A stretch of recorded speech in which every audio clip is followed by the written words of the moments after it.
The seed knows what to do on mental health, timing, and trusting the process. There is a quiet truth in the natural world that we often forget when it comes to ourselves.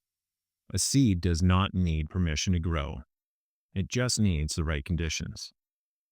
In my work as a therapist and in my own life, I have come to believe that healing, change, and personal insight are a lot like seeds. The capacity for transformation is already within us, often buried just below the surface, waiting, not to be forced, not to be perfect, just to be nurtured.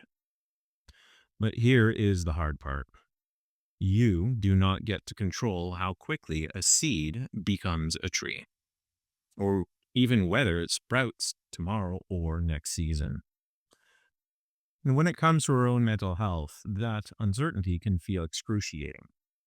We want results. We want relief. We want the sadness, anxiety, grief, numbness, whatever else we are carrying to go away, to resolve.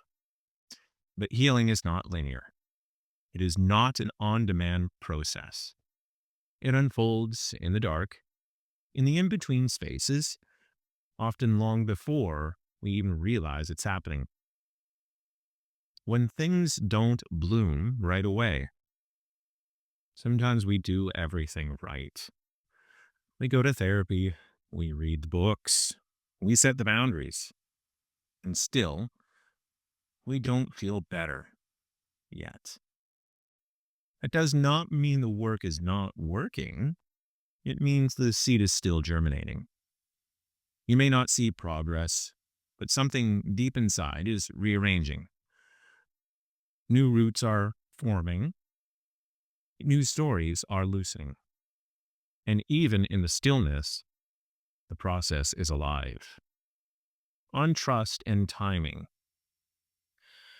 In a world obsessed with quick fixes, transformation often gets packed as fast, flashy, and impressive.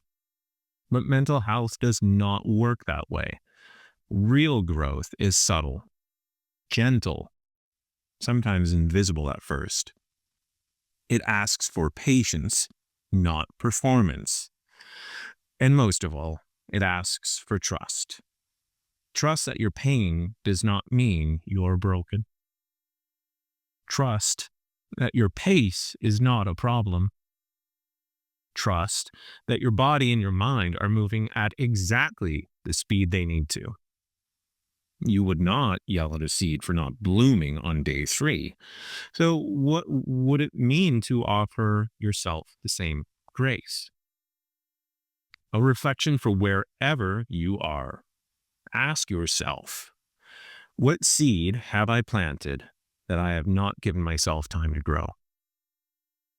Where am I expecting a harvest before the roots have taken hold? What would it feel like to believe I am not behind? I am becoming. You are not alone in the waiting.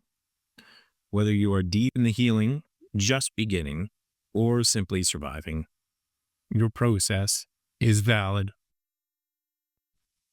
Let us stop measuring mental health by productivity or perfection. Let us start honoring the quiet, nonlinear work of becoming. You are not failing, you are rooting. And the seed? It already knows what to do.